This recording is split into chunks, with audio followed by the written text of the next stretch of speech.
¿Cómo están ustedes? La verdad es que no sé si ustedes habrán tomado debida conciencia, debida razón y se habrá medido en las casas de los habitantes de la quinta región lo que significa para Valparaíso la decisión de que el proyecto T2 no va más.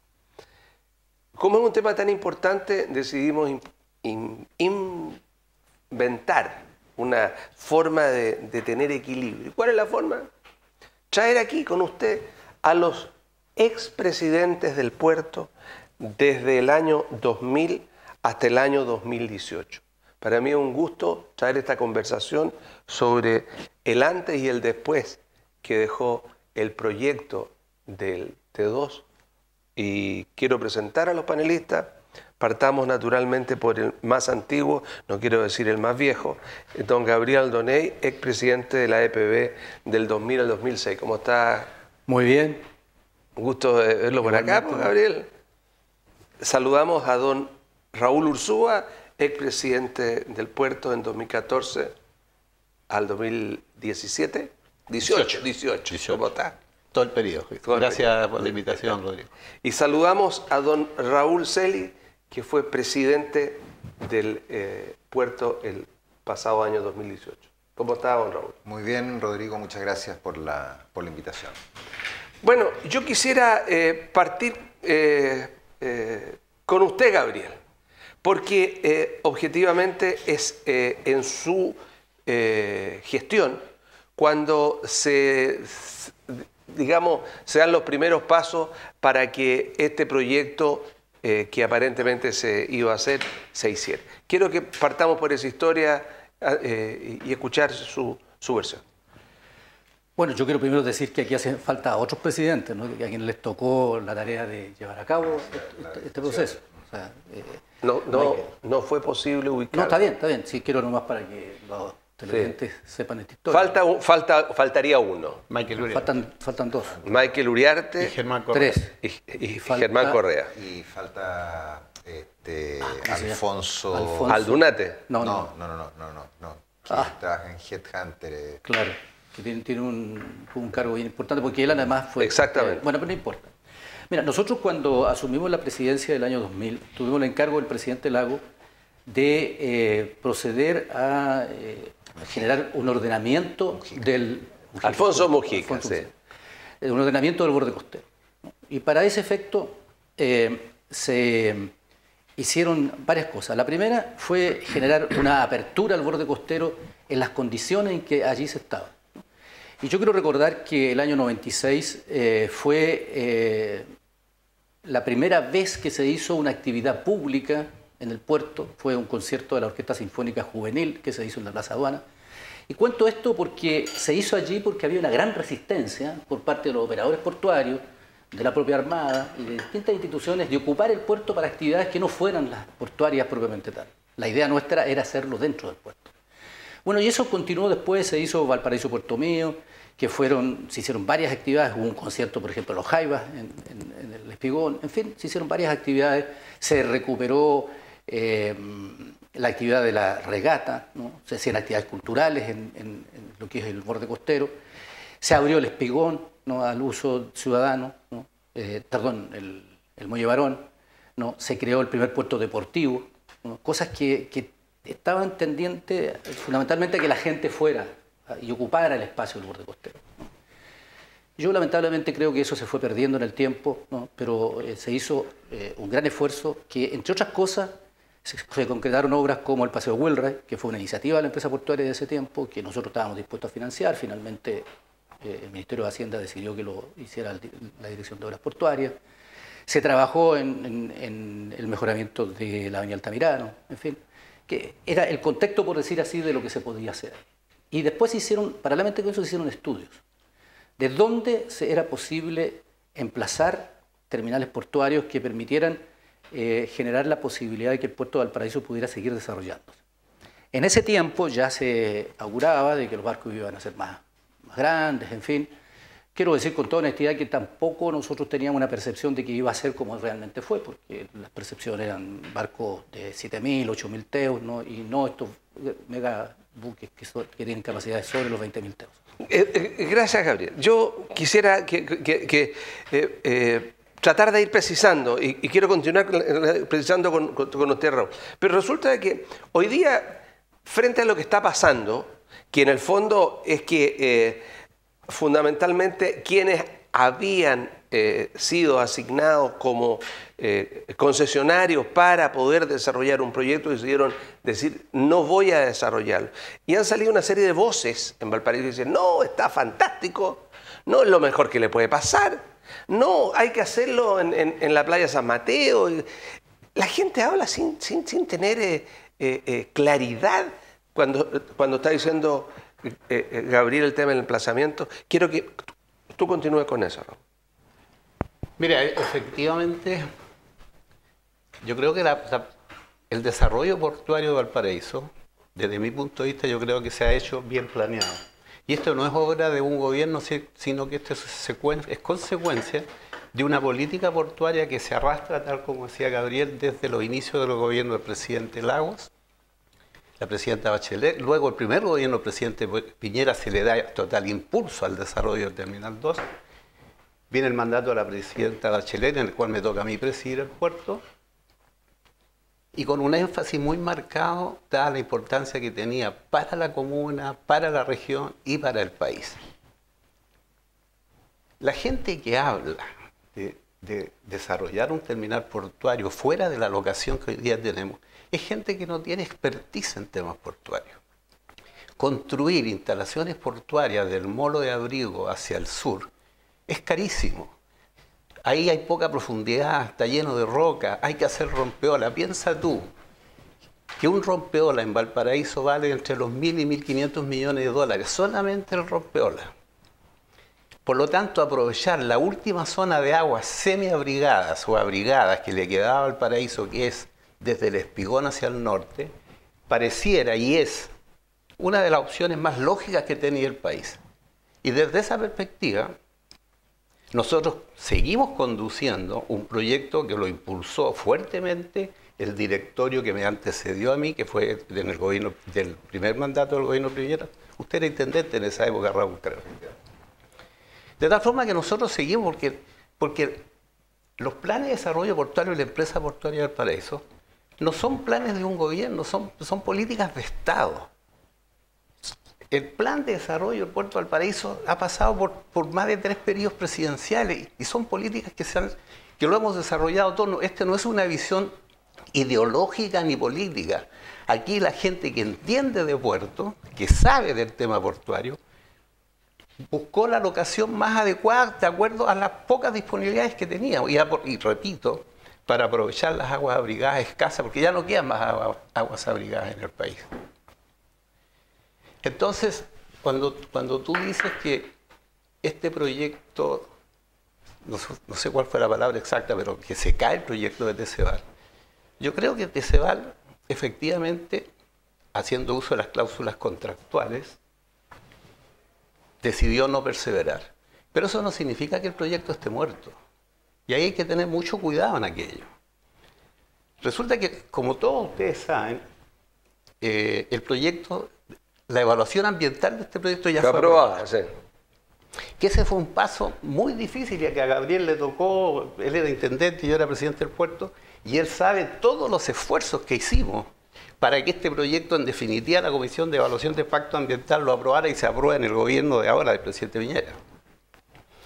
Entonces, este proyecto, que si bien es cierto Teceval o el grupo australiano hoy día ha decidido no perseverar, si la resolución de calificación ambiental, como ya está aprobada, y EPB, que espero que así lo haga, lo defiende como debe defenderlo, una vez el aprobado proyecto pasa a ser de la empresa portuaria de Valparaíso. Y tú con el proyecto, con la resolución de calificación ambiental aprobada, no van a faltar inversionistas que quieran invertir en el país. Raúl, usted fue presidente hasta hace poco del puerto. Continuemos con el análisis como venía hablando y explicando Raúl. ¿Tiene futuro o esto está muerto?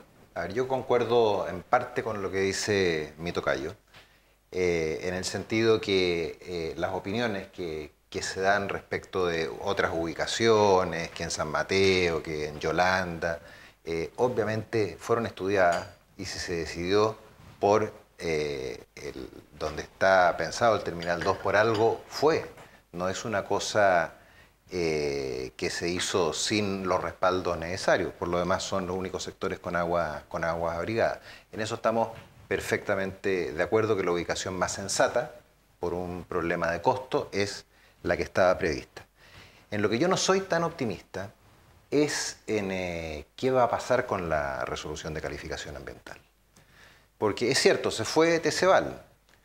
La resolución de calificación ambiental queda en poder de la empresa portuaria que teóricamente puede, en base a la misma resolución, licitar. Pero los recursos se van a mantener, los recursos judiciales y administrativos se van a mantener. Entonces, ¿qué inversionista va a atreverse a invertir una cantidad enorme de millones de dólares en circunstancias que se trata de una resolución que está impugnada, que esa impugnación a lo menos va a tomar 2 años en resolverse? ¿Impugnada por? Impugnada por una gran cantidad ciudadanos. La misma Teceval había impugnado la resolución de calificación ambiental, incluso los mismos australianos. De manera que hay todo un repertorio de recursos que van a significar 2 o 3 años de demora. Y yo me temo que es muy difícil que, y en esto hay que ser claro, los inversionistas se tienten frente a un proyecto que presenta tanta resistencia. O sea, tu opinión es que este desastre, digamos, para Valparaíso no tiene vuelta. Yo creo que este es un golpe durísimo para Valparaíso y lo dije cuando asumí la presidencia de la empresa portuaria. A mí me parecía que el puerto de Valparaíso tenía que tener un ritmo mucho mayor, una sacudida, por decirlo de alguna manera. La resolución de calificación ambiental, lo dijeron ya los otros panelistas, ustedes no se imaginan lo que me costó sacarla. Yo estuve personalmente vía telefónica siguiendo la votación y tratando de ayudar. Había mucha, no fue fácil, digamos, sacarla. Opositores había en todos lados, de todos los sectores.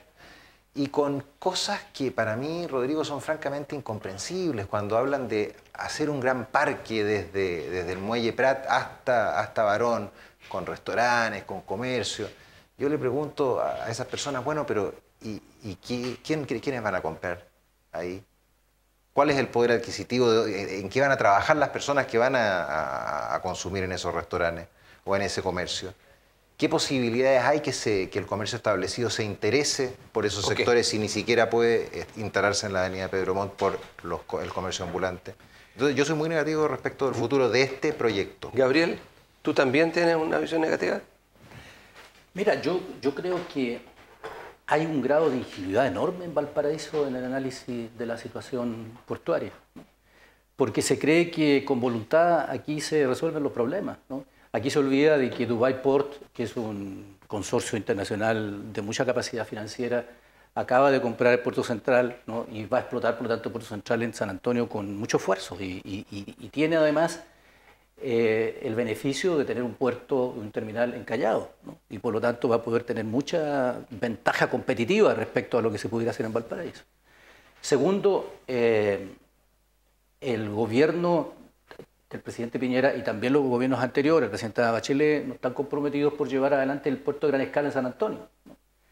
Y esa es otra inversión que naturalmente a los inversionistas les va a ser más atractivo que invertir en Valparaíso. Y por eso yo veo con dificultad que en Valparaíso pueda haber interés en financiar proyectos que por lo demás, yo quiero decir, son los mismos. Si uno escucha a todas estas personas que han hecho entre comillas, gran beneficio según ellos a Valparaíso, propuestas que hacen, por ejemplo, de instalar en San Mateo. Mire, cuando yo dije de que se estudiaron, aquí se estudiaron no solamente por funcionarios o por técnicos de la empresa portuaria, aquí participó, por ejemplo, una gran consultora de gran prestigio de ingeniería como es PRW, ¿no? Que no es de la empresa portuaria, que hizo el análisis de dónde se podía construir de mejor manera en Valparaíso un terminal portuario.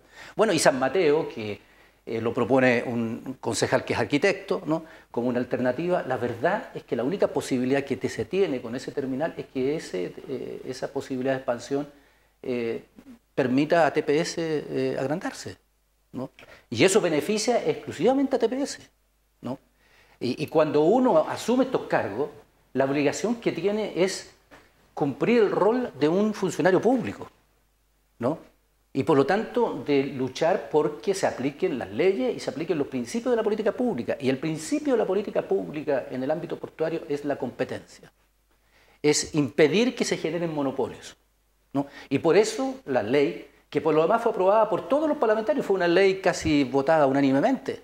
A mí me gustaría que los diputados y senadores que están hoy día en sus cargos, que en aquellos entonces, a mí me tocó tramitar esa ley, por eso lo digo, ¿no? Le respondan a la ciudadanía por qué votaron favorablemente una ley que ahora ellos dicen que no les sirve a Valparaíso. Y uno de los principios era ese, competencia.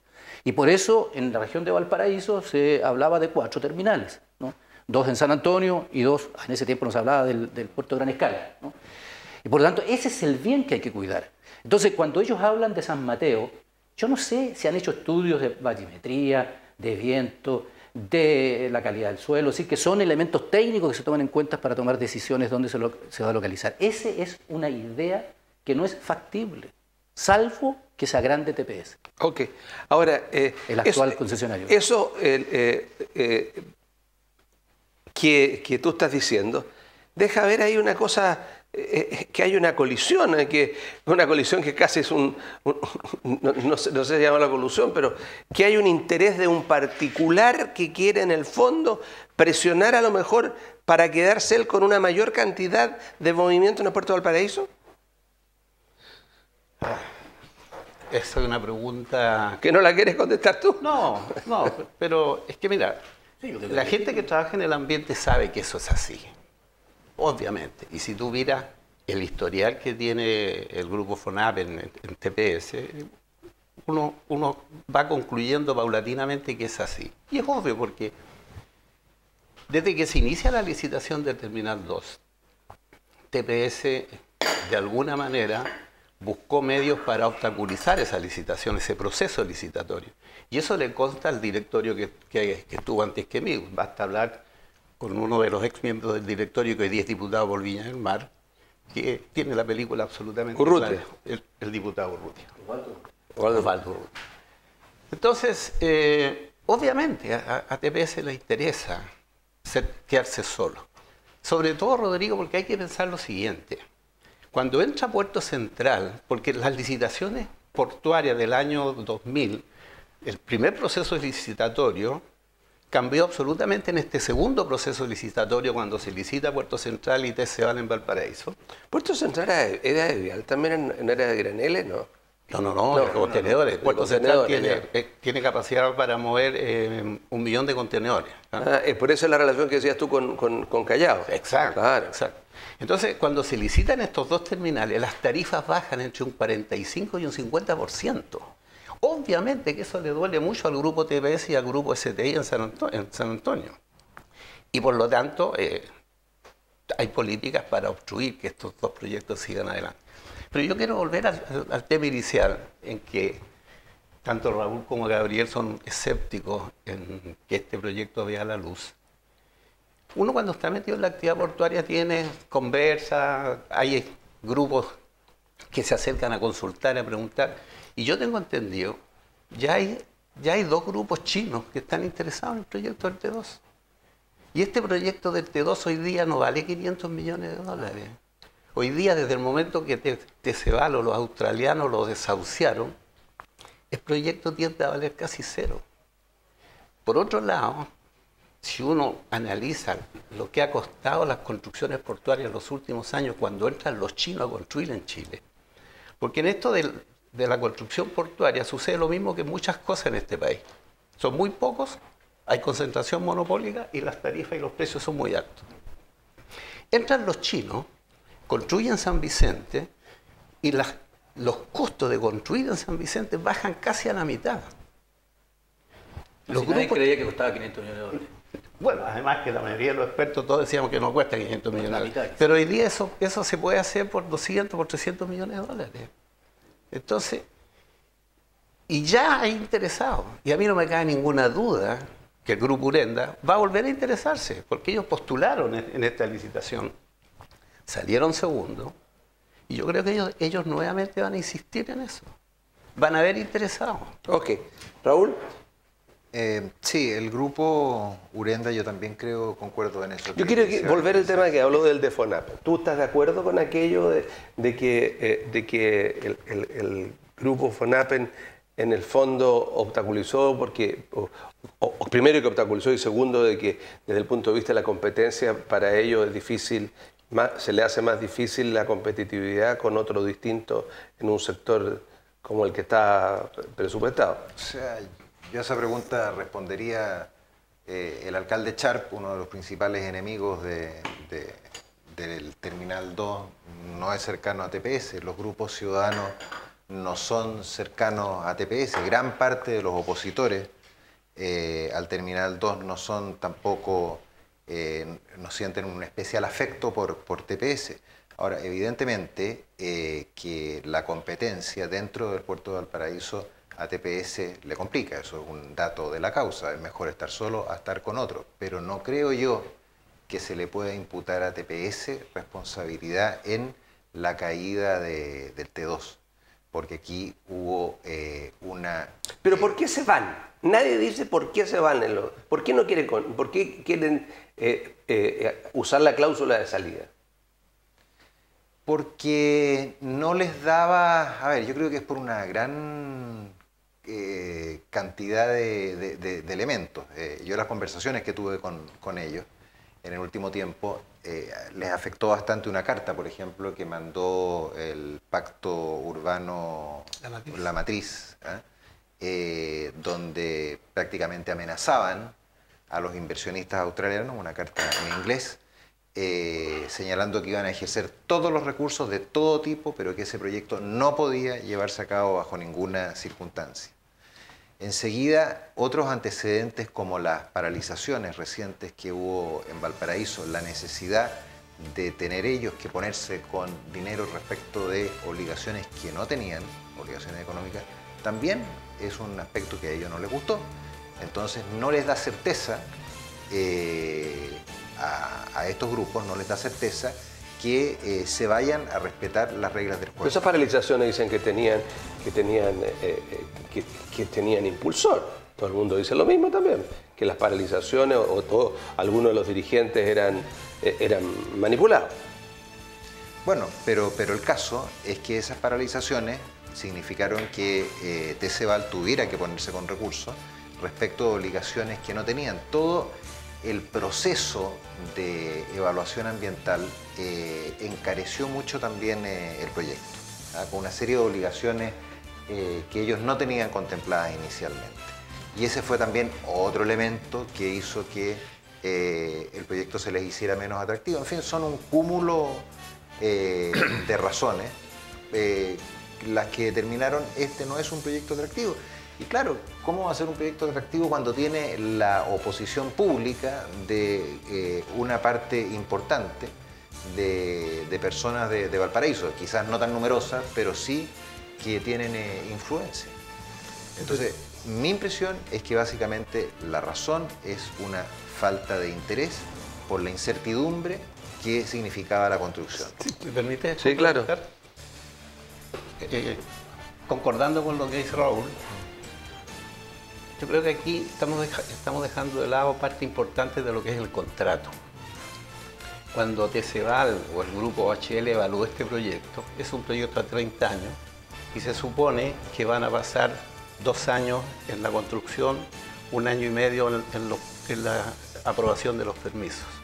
Y ese proyecto entonces se evalúan los flujos a 25 o 26 años. Hoy día ellos ya tienen perdidos casi 5, claro. Si se judicializa van a perder casi 7, por lo tanto los números no dan.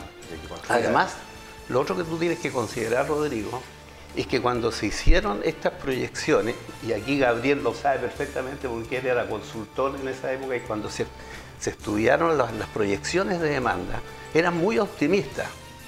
Quizás con un objetivo político, pero fueron muy optimistas y la realidad es que la demanda ha caído. Ok, entonces, gracias por la aclaración, porque para todos es muy importante. Tenemos que ir a una pausa. Estamos en un cita regional especial conversando sobre lo que es el problema de Valparaíso hoy día en relación a la caída del T2. Ya volvemos.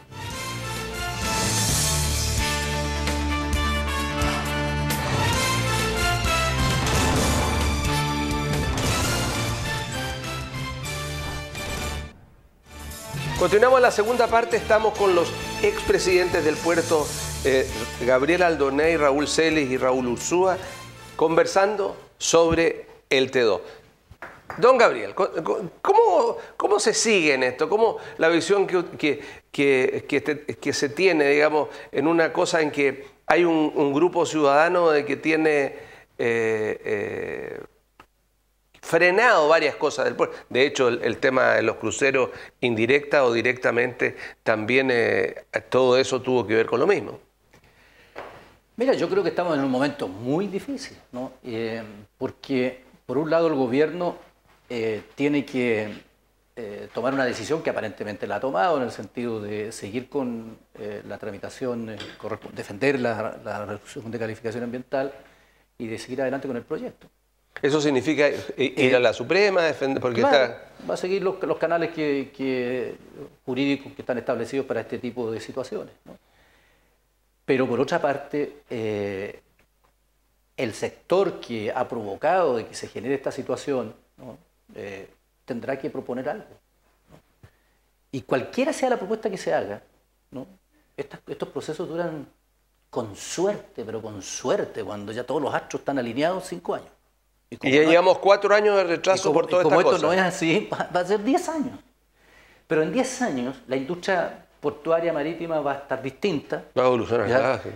Puerto San Antonio va a estar consolidado como un gran proyecto portuario y por lo tanto creo que la vocación portuaria de Valparaíso ha sido profundamente dañada. Y si a mí me dicen de que la vocación portuaria dañaba la vocación patrimonial, yo quiero decir, mire, si en el patrimonio no se ha hecho nada por Valparaíso. La gente cree que el patrimonio es, lo hablábamos recién, ¿no es cierto?, arreglar un edificio por aquí, arreglar otro por allá. ¿Ya? El único proyecto que yo conozco que tiene recuperación patrimonial es Barros Luco, que por lo demás se hizo con aporte más bien del gobierno central, ¿ya? Y no de la región. Escuela que hay independencia. Claro. Pero no hay nada. O sea, el porteño no siente que el patrimonio sea un elemento de desarrollo de la comuna.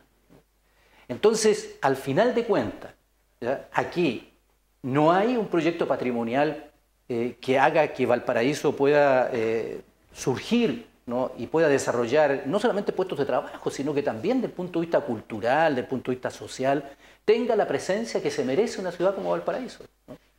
Y desde el punto de vista portuario, que si bien es cierto tiene una importancia más económica, ¿no? Lo tiene también desde el punto de vista social, porque Valparaíso necesita generar empleo, ¿no? Y yo quiero decir, mire, yo soy del Partido Socialista, yo me siento una persona progresista, y quiero decir que a mí me causa sorpresa, me preocupa que nosotros no seamos capaces de también generar proyectos que permitan el desarrollo. Cuando hablamos de la economía, cuando hablamos de la cosa empresarial, tenemos temores, ¿no? Tenemos, no sé, resabios pasados, etc., ¿no? Si el país, para que progrese, necesita desarrollo económico. Claro, no necesita cualquier desarrollo económico, eso es verdad. Nosotros tenemos que salvaguardar las cosas que son propias de un desarrollo sustentable, ¿no? Resguardar el patrimonio que tiene Valparaíso, este reconocimiento que la humanidad le ha entregado. Todas esas cosas son así, pero también tenemos que compatibilizarlas con las otras necesidades. Ok. Raúl Ursúa. Pero mira, es la misma línea de lo que dice Gabriel. El proyecto del T2, una vez ejecutado y desarrollado, implicaba duplicar la capacidad de transferencia de carga del puerto de Valparaíso. Implicaba duplicar la capacidad de empleo, alrededor de 15.000 a 19.000 empleos nuevos. Esos son proyectos que revitalizan una comuna, revitalizan una ciudad y una región. Y tú preguntabas en la pausa respecto del Subercasó. y siguiendo con lo que dice Gabriel, la EPB humildemente, una de las pequeñas contribuciones que quería hacer al desarrollo patrimonial de Valparaíso, como es levantar un barrio tan deprimido como es el barrio Puerto, tomó la decisión de comprarle a la Municipalidad de Valparaíso un terreno para construir ahí su edificio corporativo, sabiendo que nos costaba mucho más caro. Mucho más caro, nosotros podríamos haber construido el edificio corporativo en cualquier otra parte y nos íbamos a ahorrar una cantidad enorme de dinero. Pero era una forma de contribuir a levantar un barrio histórico y eso se empezó a trabajar con el ex alcalde Castro y después se continuó con Char. Y todos estábamos de acuerdo porque siempre se critica que la EPB, o la empresa portuaria de Valparaíso, o los puertos en general, dejan pocos recursos en la región, en la comuna en que están insertos. En el caso de Valparaíso no es tan efectivo porque la cantidad que se paga en patentes, en permisos y en contribuciones son más de 1.000 millones de pesos. Pero esta era una forma también de demostrar hoy a nosotros como empresa vamos a hacer un esfuerzo y vamos a potenciar un barrio que está totalmente destruido. Lamentablemente, no tengo los elementos de juicio como para decir, aparentemente eso está detenido y tengo entendido que de nuevo se están retomando las conversaciones entre la empresa y el municipio. Pero sería lamentable que no se hiciera esa contribución a la ciudad. Ahora, ¿no crees que eso es una manera también de representarle un poco a la municipalidad, oiga, apoya al puerto? Porque también no hay una sensación en el directorio del puerto o en el puerto de que esta disociación puerto-alcaldía es muy fuerte. La verdad que en el periodo que a mí me tocó era prácticamente imposible tener relaciones con el alcalde de Valparaíso. En todo en materia portuaria, en el terminal de pasajeros. Todo el mundo olvida eso, claro. Absolutamente el terminal de pasajeros y todavía el terminal de pasajeros corre el riesgo que alguien pueda pedir que sea demolido. Imagínate lo que eso significa. Una inversión de 6 y 8 millones de dólares. Que Valparaíso sacó el premio como el mejor terminal de crucero en Sudamérica. Y todavía no da el permiso. Y todavía él lo tomó la decisión de apoyarlo y de darle el permiso. Entonces, ¿para qué hablamos del tema de los cruceros? ¿Para qué hablamos del tema del Terminal 2?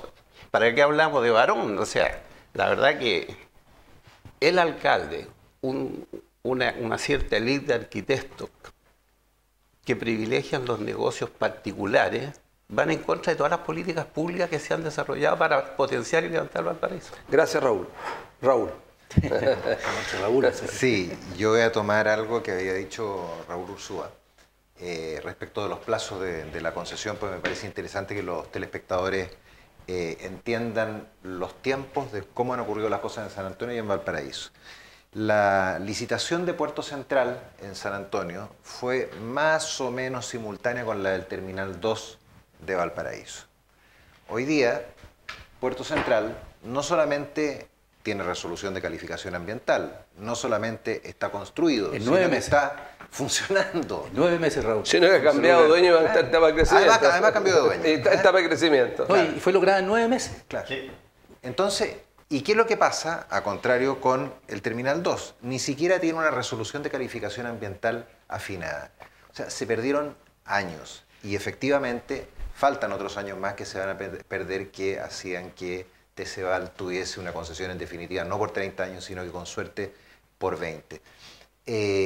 Bueno, estas personas que torpedean los proyectos en Valparaíso, que tienen una especie como de obsesión de que nada cambie porque, no sé, les acomoda o les producirá ciertas ventajas que no sé cuáles serán, creen, me da la impresión de que Valparaíso tiene una especie de derecho adquirido a los terminales portuarios, o que existe una obligación del país que los terminales portuarios se construyan en Valparaíso. Eso no es así.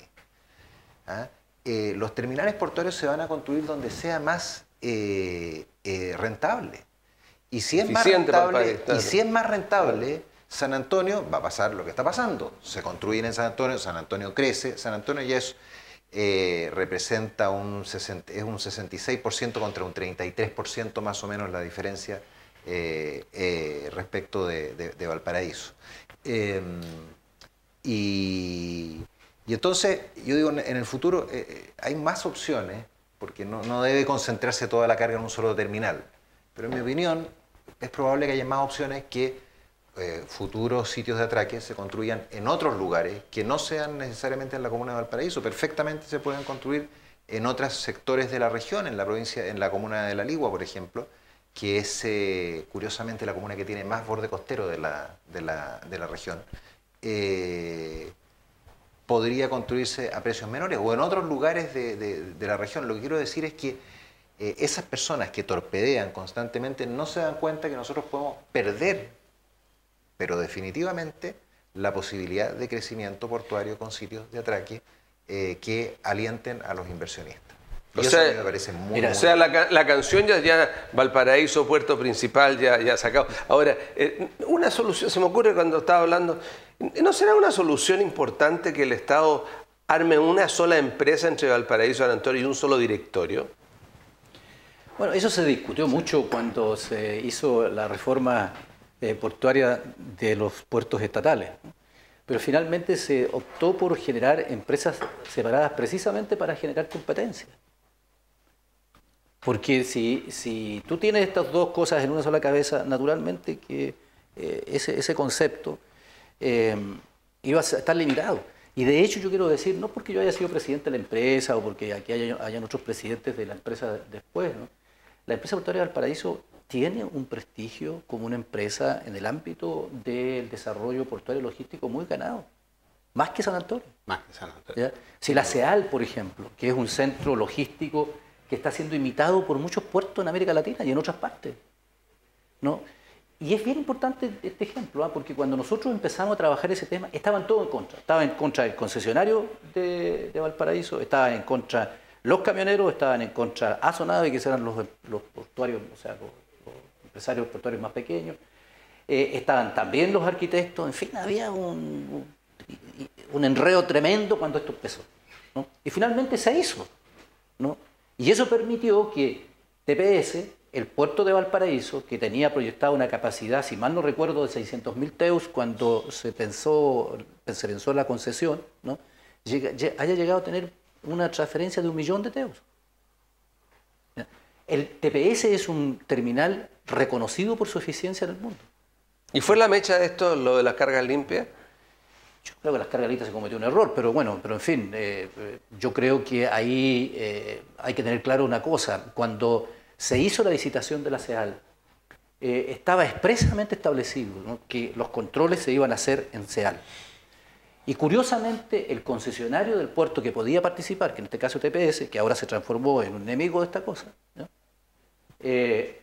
participó de esa licitación, aceptando el criterio, ya, que después cambió en su administración, ¿no? Y naturalmente eso hizo que la solución al problema se haya conflictuado tanto y Valparaíso haya perdido, no por esta causa solamente, ¿no?, porque está también la forma como los trabajadores portuarios defendiendo intereses legítimos actuaron, ¿no?, y generaron situaciones que en el ambiente portuario cada vez más en el mundo son rechazados porque las compañías necesitan certeza en su prestación de servicio. Si las compañías navieras se fueron de Valparaíso, los cruceros, porque al final necesitan proteger a sus pasajeros, ¿no? Y el sueño que algunos tienen de construir un terminal de cruceros en Valparaíso, etcétera, ¿quién le va a prohibir a Puerto Central seguir atendiendo cruceros? Nadie.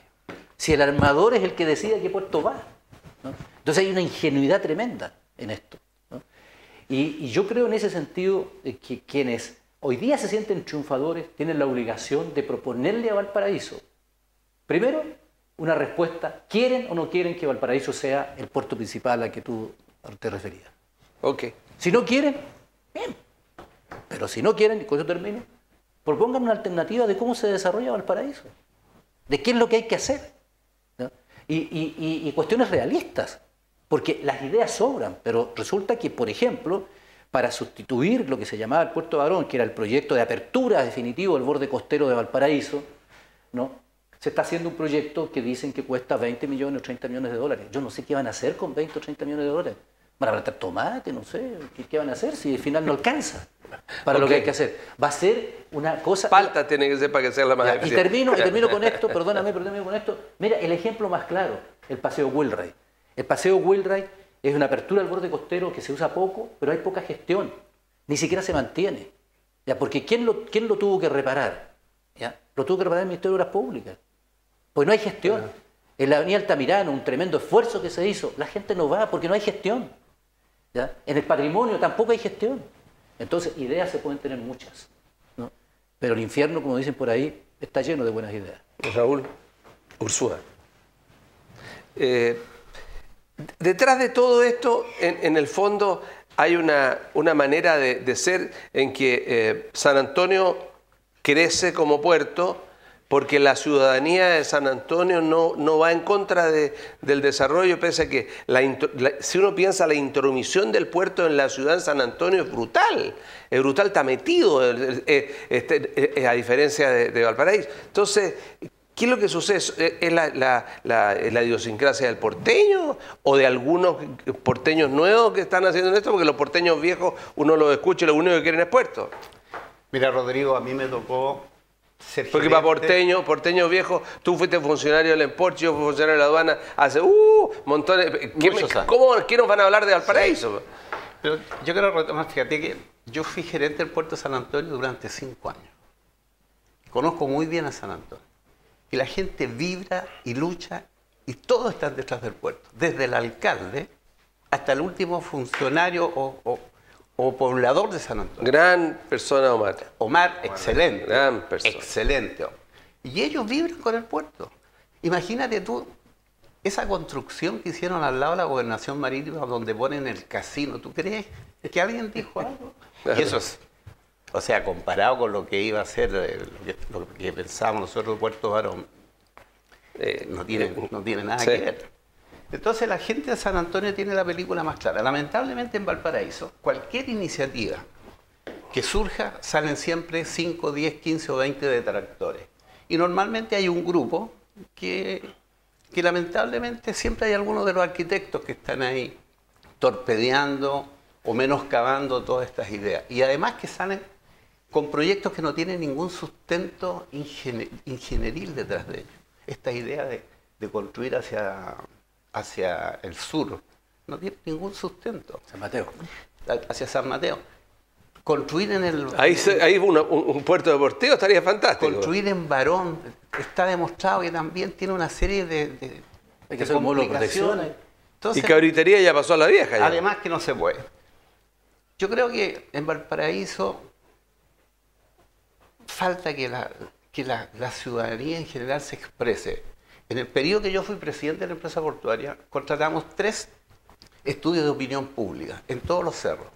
El 70%, y yo creo que Raúl lo debe haber visto al interiorizarse desde las actas de los directorios, el 70% de la ciudadanía está de acuerdo con Puerto Barón, con lo mal llamado Mall Barón.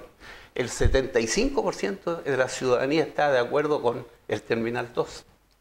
Si los que se oponen son pequeños grupos de élite que defienden intereses privados, y en los gobiernos y los estados y la empresa portuaria de Valparaíso tiene que llevar adelante políticas públicas que sirvan para la comunidad, para la región, para el país.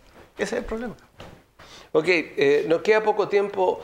Tanto Raúl Celis como Gabriel Aldoney fueron intendentes. Y aquí, indudablemente, hay un tema también de la relación y del liderazgo y de la forma como el intendente transmite al ejecutivo y esta relación puerto-intendencia-ejecutivo. ¿Cómo fue antes y cómo ahora? ¿Cómo ven ustedes que por allí pudiera buscarse una solución? A ver, yo con la empresa portuaria, curiosamente, en los 4 años que me correspondió ser intendente, no tuve necesariamente buenas relaciones. Mejores con Alfonso Mujica, que él hizo esfuerzos grandes por acercarse. Gran tipo, Alfonso. ¿Ah? Sí. Con Uriarte, que es un personaje con un carácter un poco explosivo, fueron más difíciles porque... pero en fin, era una relación... estaba de gerente Harald Jaeger y eso, para mi gusto, era una gran ventaja. Porque con Harald yo podía discrepar en muchas oportunidades, pero él me entregaba fundamentos, me entregaba argumentos. Entonces, como digo, fue una relación con ciertas discrepancias, con ciertas distancias, pero con argumentos, y era una relación permanente. En los meses que yo tuve, que fui presidente de la empresa portuaria, prácticamente no tuve relación con la Intendencia Regional. Gabriel. Mira, yo cuando fui la primera vez intendente de Valparaíso, fue el periodo en que se estaba tramitando el proyecto de ley, ¿no? Y se concluyó por ahí por el año 98, 99 y después se hizo la concesión, ¿no? Pero en aquel entonces ya había una fuerte preocupación respecto a la relación de la ciudad con el puerto, ¿no? Y varias de las iniciativas que después se llevaron a cabo el año 2000 hacia adelante se estuvieron pensando en ese periodo. Y yo creo que más que una relación del intendente aquí, yo creo que la clave está en preguntarle a la gente.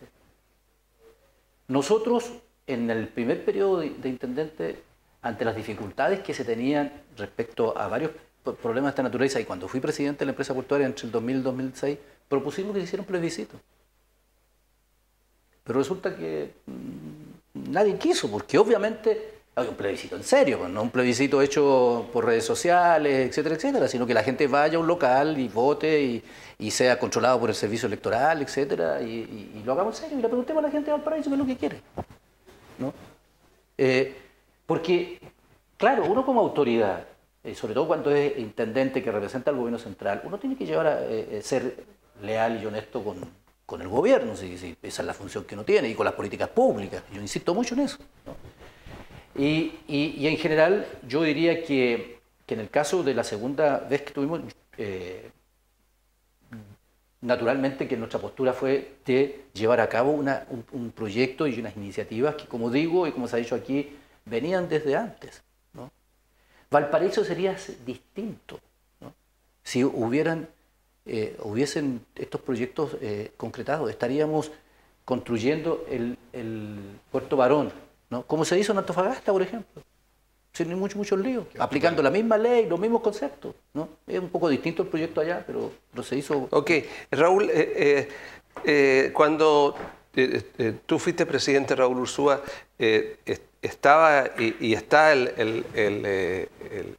actual gerente, Gonzalo Dabañino, y ustedes allí tuvieron el tema de los cruceros, y ahí la fuerza que ustedes trataron de imponer en relación al tema de los cruceros, ¿tuvo algún resultado o no tuvo algún resultado? Mira, la verdad fue muy difícil obtener resultados positivos con todos los hechos que acontecieron. No te olvides tú que se dejaron cautivos a turistas dentro del Terminal 1, con la complacencia de gente del Terminal 1. Los propios guardias del terminal cerraron las puertas, no fueron los trabajadores portuarios, eso están los videos, está todo. Habían 5 o 6 trabajadores portuarios. La actitud que tuvo TPS para con la industria de cruceros, le subió la tarifa en un 100%. Les dijo que no los quería atender, les cambió las prioridades de atraque. Desconoció un reglamento que teníamos con ellos cuando se permitió. ¿Cómo negociaron ustedes en eso? Es que el Tribunal de la Libre Competencia instruyó que se estaba cometiendo una injusticia con TCVAL al exigirle un orden de prelación distinta a la que teníamos con el Terminal 1 y que venía de bastante tiempo atrás. Entonces hubo que permitirle que el Terminal 1 también modificara su prelación de preferencia y por lo tanto ellos, pero cuando EPB le autoriza, antes que le autorice a TPS, al Terminal Pacífico del Sur, llegamos a un acuerdo de que se iba a permitir que los buques cruceros, al igual que los hacen los buques de full container, pudieran solicitar con anticipación sus ventanas para que ellos puedan atracar. Ventanas se llaman los tiempos que los buques. Sí. Entonces eso se concordó así. Se modifica la resolución, se pone como prioridad entonces a los buques full container y se desplazan los cruceros, y TPS después desconoce el acuerdo que había llegado entre los dos gerentes generales. Y eso todo está enmarcado en una política que tuvo TPS lamentablemente de privilegiar sus intereses económicos. Es una empresa privada, no nos olvidemos, y ellos obviamente los ingresos que obtienen por un buque full container son inmensamente superiores a los ingresos que le genera un buque de turismo. Por lo tanto, era muy difícil revertir. Se hicieron gestiones, hicimos gestiones a nivel de gobierno, con embajadores, para que se hablara con los representantes del mundo de los cruceros. Y siempre hubieron buenas iniciativas, pero en el fondo ellos ya habían hecho compromisos con la gente de... O sea, ustedes hicieron las gestiones, pero en definitiva el daño... No, ya estaba hecho, era muy daño difícil. ya estaba hecho. Okay, eso es bueno para dejar claro la responsabilidad y la fuerza, porque por lo menos se defendió. Pero yo tengo... Y primero les agradezco que hayan venido, les agradezco la gentileza de poder plantear sus opiniones. Y como habitante de estas regiones, habiendo trabajado tantos años en Valparaíso, con el afecto que siento a la ciudad y con la pena enorme de ver el estado en que están las cosas, creo de que ojalá este planteamiento de ustedes, conocer la realidad de lo que ustedes han vivido y las proposiciones que tengan algún resultado a futuro. Muchas gracias, Raúl Ursúa, muchas gracias, Gabriel Toney, muchas gracias, Raúl Celi. No, el tiempo se nos fue. Sí, solamente es para destacar que tres personas que tenemos visiones políticas distintas, del país distintas, de la ciudad distinta, estamos completamente de acuerdo en por dónde debe ir el futuro de Valparaíso. Sí, eso es... Creo que eso es un punto que sí, hay que destacar y por algo estamos de acuerdo. Sí, eso les agradezco. Y para mí ha sido un gusto estar en esta conversación, en un cita regional especial. Espero que a ustedes les guste. Que estén ustedes muy bien.